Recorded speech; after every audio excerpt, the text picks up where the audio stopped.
Bismillahirrahmanirrahim ve bihi nesta'in ve sallallahu ala seyyidina Muhammed ve alihi tahirin. Esselamu alel Hüseyin ve ala Ali ibnil Hüseyin ve ala evladil Hüseyin ve ala əshabil Hüseyin. Selamun aleykum, hər vaxtınız xeyirli olsun əziz tamaşaçılar. Kərbəlanın səsi Hüseyin məktəbindən qeyb nuruna doğru verilişini izləyirsiniz. Bugünkü verilişimizdə inşallah İmam Sadiq əleyhissalamın həyatı barəsində biz danışacağıq. Keçən verilişdə İmam Baqir əleyhissalam həyatından danışdıq, İmam Səccad əleyhissalam həyatından danışdıq.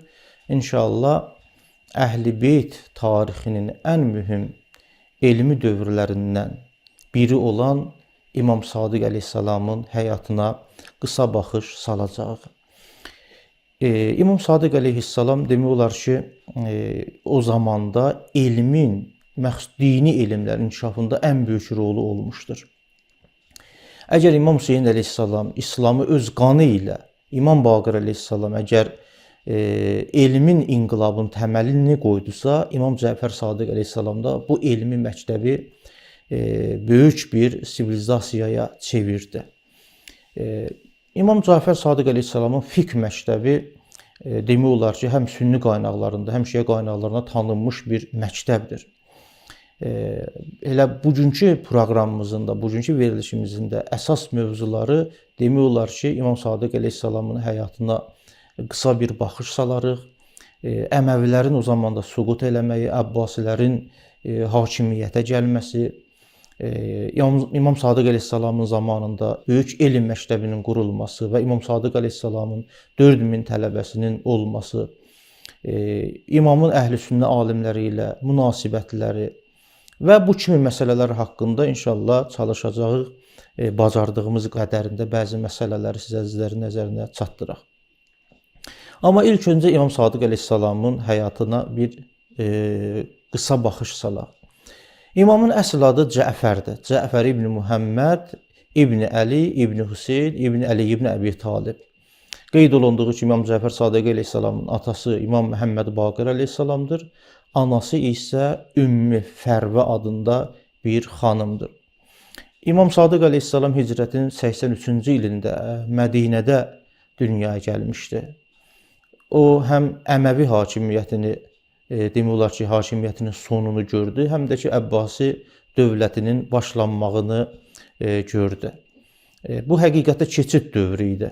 İslam tarixində böyük qarşılıq yarandı Əməvilərlə Əbbasilər arasında. Lakin məhz bu siyasi qarşılıqlıq İmam Sadiq əleyhissalama daha geniş bir elmi fəaliyyət göstərmək üçün imkan yaratmışdı. Yəni, Bəni Ümeyyə ilə Bəni Əbbasın bir-birinin qarşısında durması bir fürsət yaratdı ki, İmam Sadiq əleyhissalam elmi fəaliyyətini eləsin. İmam Sadiq əleyhissalamın ən məşhur ləqəblərindən biri Sadiq ləqəbidir. Biz onu İmam Sadiq kimi tanıyırıq, amma əsl adı Cəfərdir. Cəfər Sadiq, Sadiq onun ləqəbidir. Bu söz həqiqətdə lüğəti baxımdan doğru danışan mənasını verir. Hədislərdə qeyd olunur ki, əziz Peyğəmbərimiz sallallahu aleyhi və aleyhi və səlləm İmam Sadiq əleyhissalamı Sadiq ləqəbi ilə tanıtmışdı. Çünki bunun bir səbəbi də var idi. Gələcəkdə yalancı bir şəxsdə olacaqdır ki, onun adı Cəfər idi, amma Cəfər Kəzzab adında. Bu baxımdan İmam Cəfər Sadiq əleyhissalamın ləqəblərinin ən məşhuru Sadiq oldu. İmamın Sadiq adlanmasının başqa bir səbəbi də var idi ki, bütün o ravilər ki, onun səhabələri ki, onun zamanında yaşayırdılar, İmam Sadiq əleyhissalam bir məsələni deyəndə onlar deyir ki, sədəqə yəni düz danışdı. Amma digər bir məsələ ki, işarə elədim, Əməvilərin süqut etməsi və Əbbasilərin xilafətə gəlməsi, İmam Sadiq əleyhissalamın dövründə Əməvi dövləti artıq ciddi şəkildə zəifləmişdi. Səbəbləri də məlumdur. Bir tərəfdən xalq üsyanları var idi. Bir tərəfdən iqtisadi böhran var idi. Başqa bir cəhətdən daxili çəkişmələr var idi İslam aləmində. Bunların hamısı hakimiyyəti sarsıdırdı. Digər bir tərəfdən Əbbasilər hakimiyyət uğrunda artıq mübarizəyə başlamışdılar. Mübarizə aparırdılar. Bu siyasi qarşıdurma demək olar ki, hakimiyyətin diqqətini müəyyən müddət Əhl-i Beytdən uzaqlaşdırdı. Artıq Əməvilərlə Əbbasilər üz-üzə dayanmışdı, amma Əhl-i Beyt kənarda qalmışdı. Elə bu qarşılaşmanın nəticəsində İmam Sadiq əleyhissalam nisbətən azad şəkildə elmi fəaliyyət göstərə bildi. Tarixçilər belə yazırlar ki, belə bir fürsət Əhl-i Beyt məktəbi üçün demək olar ki, misilsiz imkan yaratmışdı ki, İmam Sadiq əleyhissalam Peyğəmbərdən irs gələn o dini elmləri insanlara olduğu kimi çatdırsın.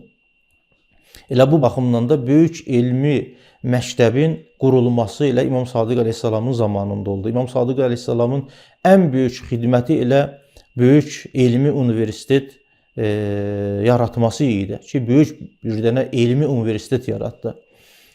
O zamanda İmamın dövründə Mədinə şəhəri İslam dünyasının ən mühüm elm mərkəzlərindən birinə çevrilmişdi. Əlbəttə başlanğıcı İmam Baqir əleyhissalamın zamanında başlamışdı, amma sonra İmam Sadiq əleyhissalam bunu lap uca çatdırdı.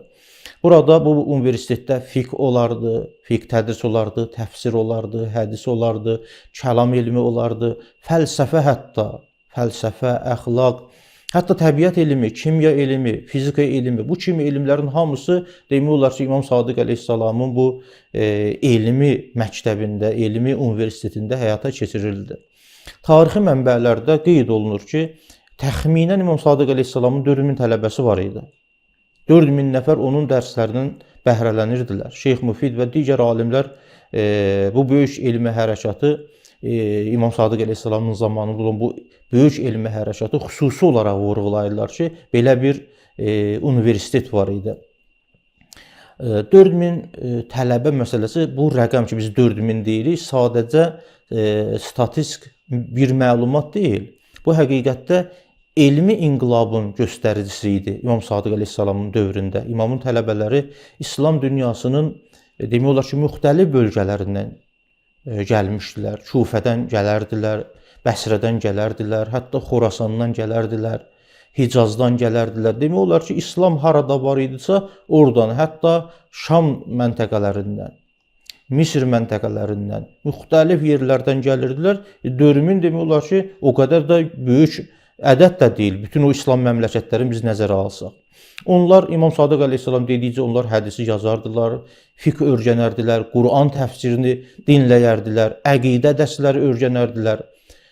Və İmam Sadiq əleyhissalamın bir çox məşhur tələbələri var. Onlardan bir neçəsinin adını qeyd eləmək olar. Hişam ibn Həkəm idi, Mömin Taq idi, Zürarət ibn Əyyun idi, Cabir ibn Həyyan idi, kimyada bilirsiniz mütəxəssis idi. Muhammed ibn Müslim və bu kimi 4000-ə yaxın tələbələr, əlbəttə bəziləri seçilirdi ki, neçəsini mən adını apardım. Xüsusilə Cabir ibn Həyyanı qeyd eləmək lazımdır ki, kimya elminin, necə deyərlər, öncüllərindən sayılır. Müasir də dövründə də vardı, onun adı çəkilir. Və öz kitablarında da İmam Sadiq əleyhissalamdan elm öyrəndiyini Cabir ibn Həyyan qeyd edir. Kimyanın, necə deyərlər, böyük bir alimi buyurur ki, mən bu elmi İmam Sadiq əleyhissalamdan öyrəndim. Həmçinin Şiə fiqh sisteminin quruluşu da demək olar ki, İmam Sadiq əleyhissalamın zamanında oldu. Bu dövrdə Əhl-i Beyt fiqhi həqiqətdə sistemli şəkildə formalaşdı. İmam Sadiq əleyhissalamın bu bərəkətindən idi. Buna görə də Şiə məzhəbi çox zaman Cəfəri məzhəbi kimi adlanır. Səbəb bundadır. Ondan da qabaq fiqh var idi. Amma İmam Sadiq əleyhissalamın zamanında sistem şəklinə çevrildi. Çünki İmam Sadiq əleyhissalam fiqhi qaydaları sistemləşdirdi. Hədisləri topladı. Hüquq metodologiyasını formalaşdırdı. Quran və sünnə əsaslı hüquq məktəbi qurdu. İmam əleyhissalam özü buyurardı. Hədisu əbi və hədisu cəddi. Mənim hədisim atamın hədisi. Atamın hədisi cəddim peyğəmbərin hədisidir. Babam peyğəmbərin hədisidir. Yəni bunlar öz hədislərindən nisbət verirdilər Peyğəmbər sallallahu əleyhi və səlləmə. Bu baxımdan bu fiqh məzhəbi Cəfəri məzhəbi kimi adlanır. Bu dediklərin mənası bundan ibarətdir ki, bu hədislər ki İmam Sadiq əleyhissalamdan nəql olunur, bu peyğəmbərdən gəlib və ilk başlanğıcı ilə peyğəmbərin öz zamanından qurulmuşdu. Biz tarixə baxsaq İmam Sadiq əleyhissalam zamanında əhl-i sünnə alimləri ilə də İmam Sadiq əleyhissalamın sıx əlaqəsi var idi. İmam Sadiq əleyhissalamın elmi nüfuzu o qədər böyük idi ki, müxtəlif məzhəblərin alimləri gələrdilər, onun dərslərində iştirak eləyərdilər. Ən məşhur nümunələrindən əgər biz desək, biri Əbu Hənifə idi. Sünni qaynaqlarında ondan çox nəql olunub. Tarixdə də belə gəlib ki, Əbu Hənifə deyərdi, "Ma rəəytu əfqəh min Cəfər ibn Muhammed." Cəfər ibn Muhammeddən daha böyük fəqih mən tanımıram, görməmişəm. Görə də bilməzdi, o məsum idi. Bu nümunədir. Başqa bir məşhur alim Malik ibn Ənəs idi. O da imamın elmindən həddindən artıq bəhrələnmişdi və həmişə danışanda deyərdi ki, mən onu gördükdə, İmam Sadiq əleyhissalamı gördükdə, ya namaz qılardı, ya oruç tutan idi, ya zikir deyərdi, elmlə məşğul idi. Bu münasibətlər ki, sünni alimlər İmam Sadiq əleyhissalamın barəsində buyurur, bu onu göstərir ki, İmam Sadiq əleyhissalam yalnız bir qrupun alimi deyildi. O bütün İslam dünyasında, bütün məzhəblər arasında böyük elm rəhbəri kimi tanınırdı. Bu tarixdə sabit olunmuş bir məsələdir. Amma İmam Sadiq əleyhissalamın zamanında bir məsələ ki, əqidə bəhsində formalaşdı, imamət nəzəriyyəsinin təkmilləşdirilməsi idi.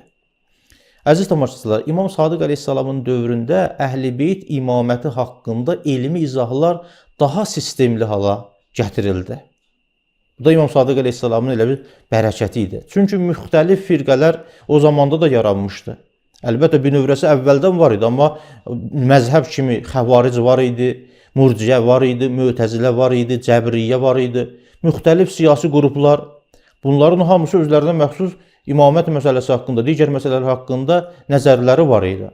Bu səbəblərdən İmam Sadiq əleyhissalam imamətin mənasını, imamın xüsusiyyətlərini, ilahi rəhbərlik, məsumluq, dini elmin qorunması, bu kimi mövzuları geniş şəkildə İmam Sadiq əleyhissalam öz zamanında insanlara, müsəlmanlara izah edirdi. Hətta bu barədə bəhs edəndə onlarla münazirə edirdi. İmam Sadiq əleyhissalam buyurardı ki, "Nəhnu xuzzanu ilmillah."